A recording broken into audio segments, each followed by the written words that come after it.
और आज जो ये फैसला आया, इस पर कुछ देर पहले हमने बिहार के पूर्व उप मुख्यमंत्री और वरिष्ठ बीजेपी नेता सुशील मोदी से बात की। सुशील जी से हमने ये पूछा, सबसे पहले हाईकोर्ट का जो आज फैसला आया, इस पर सुशील जी आप क्या कहेंगे? देखिए, ये बिहार सरकार का फेलियर है, क्योंकि हाईकोर्ट के अंदर पेटिशनर्स के द्वारा जो सवाल उठाए गए थे कि राइट टू प्राइवेसी का हनन है, ये सर्वे नहीं सर्वे की आड़ में सेंसस है, ये वॉलंटरी डिस्क्लोजर नहीं है, आपने कानून क्यों नहीं बनाया, एक भी बात का जवाब बिहार सरकार के वकील नहीं दे पाई।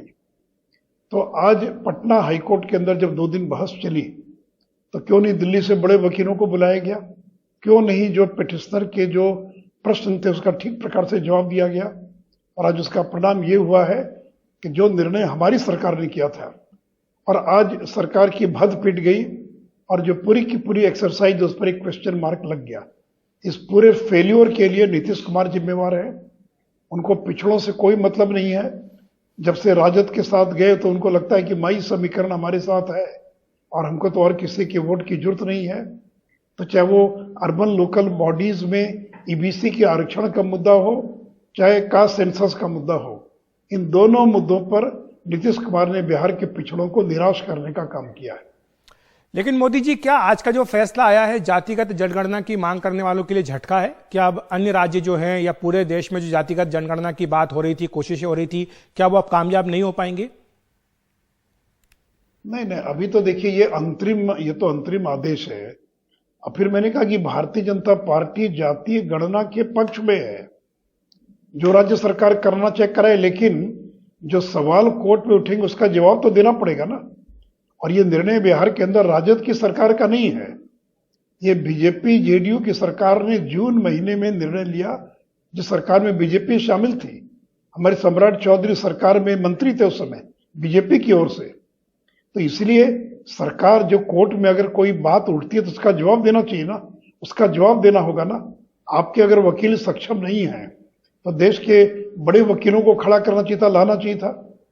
तो इसलिए सरकार ने इतना कैजुअल तरीके से लिया पूरे मामले को कि आज उसके कारण बिहार सरकार की बदनामी हुई है और बिहार सरकार की भद पिट गई इसके कारण। लेकिन अभी हम तेजस्वी यादव को सुन रहे थे सुशील जी, उन्होंने ये कहा कि आज तो भाजपा खुशी मना रही होगी। अरे हमारा निर्णय है, हम अपने निर्णय को क्यों चाहेंगे स्थगित हो जाए? और देखिए, मैं जातीय गणना के हम पक्ष में हैं। मैं बार बार कह रहा हूं कि भारतीय जनता पार्टी जातीय गणना के पक्ष में। ये हमारा निर्णय था, ये कोई राष्ट्रीय जनता दल की सरकार का निर्णय था क्या? भाई आप तो फेल हो गए। ये हमारी सरकार ने निर्णय लिया और राजद जदयू की सरकार के समय ये निर्णय फेल हो गया। कोर्ट के सामने ये लोग ठहर नहीं पाए।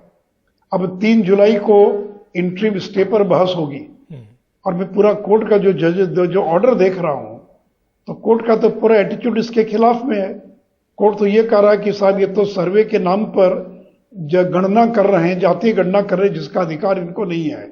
राइट टू प्राइवेसी का हनन हो रहा है, ये ऑब्जर्वेशन कोर्ट का। आप इन बातों का जवाब क्यों नहीं दे पाए? इन बातों का मजबूती से जवाब देना चाहिए था। और देखिए, कांग्रेस वगैरह तो केवल नाटक करते हैं। भाई कांग्रेस की सरकारों ने क्यों नहीं आज तक जातीय गणना कराई? जो कांग्रेस की बात आप कर रहे हैं मोदी जी, और विपक्ष, पूरा समूचा विपक्ष है, उसका प्रयास यह कि जो हिंदुत्व के नाम पर बीजेपी के साथ पिछड़ी जातियां जुटी हैं, उन्हें सामाजिक न्याय के नाम पर तोड़ा जाए। कांग्रेस भी आरक्षण का प्रतिशत बढ़ाने का वादा कर रही है, कर्नाटक में अभी मैनिफेस्टो में आया। राहुल गांधी कह रहे हैं जितनी आबादी उतना हक। अरे भी बोलने से होगा क्या? भाई आपकी सरकार है, राजस्थान में क्यों नहीं आपने जातीय गणना कराई? आपकी सरकार छत्तीसगढ़ में आपने क्यों नहीं जातीय गणना कराई? अखिलेश यादव भी तो थे 5 साल मुख्यमंत्री, क्यों नहीं कराया उन लोगों ने? तो इसलिए ये बोल देना। और हमारी सरकार ने तो 65% से ज्यादा का आरक्षण दिया कर्नाटक में। ये जो कर रहे हैं, तो देखिए कांग्रेस तो कभी भी पिछड़ों के आरक्षण की कभी पक्षधर रही नहीं। इन लोगों ने मंडल कमीशन का विरोध किया, काका कालेलकर कमीशन को लागू नहीं किया। ये कांग्रेस के लोग हैं जिन्होंने पिछड़ा वर्ग आयोग को कभी संवैधानिक दर्जा नहीं दिया। तो चुनाव में केवल बोल देने से नहीं होता है ना। इसलिए हमने तो ईमानदारी के साथ काम करके दिखलाया। हमने तो पिछड़ा वर्ग आयोग को संवैधानिक दर्जा दिया। अब सुशील जी, बात हो रही कि ये सुप्रीम कोर्ट में आएगा, सुप्रीम कोर्ट में इसको चैलेंज किया जाएगा जो हाई कोर्ट का फैसला आया है। अगर कोर्ट में, सुप्रीम कोर्ट में आता है तो आपके हिसाब से केंद्र सरकार का क्या स्टैंड रहना चाहिए?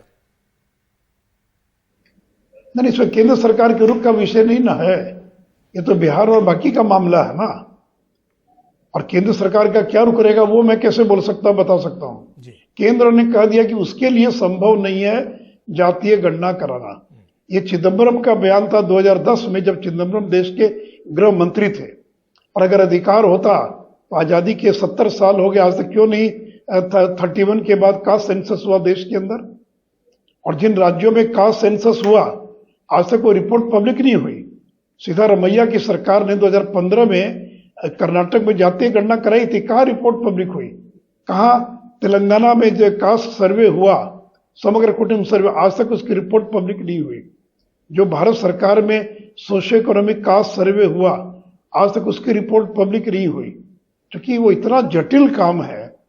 करीब 46 लाख जातियों का नाम दर्ज हो गया सोशियो इकोनॉमिक कास्ट सर्वे के अंदर, 46 लाख, जबकि देश के अंदर मुश्किल से 2000-3000 जातियां होंगी। 1.5 करोड़ से ज्यादा उसके अंदर डिस्क्रिपेंसीज थी, त्रुटियां पाई गई। तो इसलिए क्या केंद्र सरकार कहेगी उसका मैं जवाब यहां नहीं दे सकता हूं, लेकिन केंद्र ने स्पष्ट किया है कि उनके लिए कास्ट सेंसस कराना ये संभव नहीं है जी। बहुत बहुत शुक्रिया आपका सुशील जी, हमारे साथ जुड़ने के लिए, विस्तार से इस मुद्दे पर अपनी बात रखने के लिए।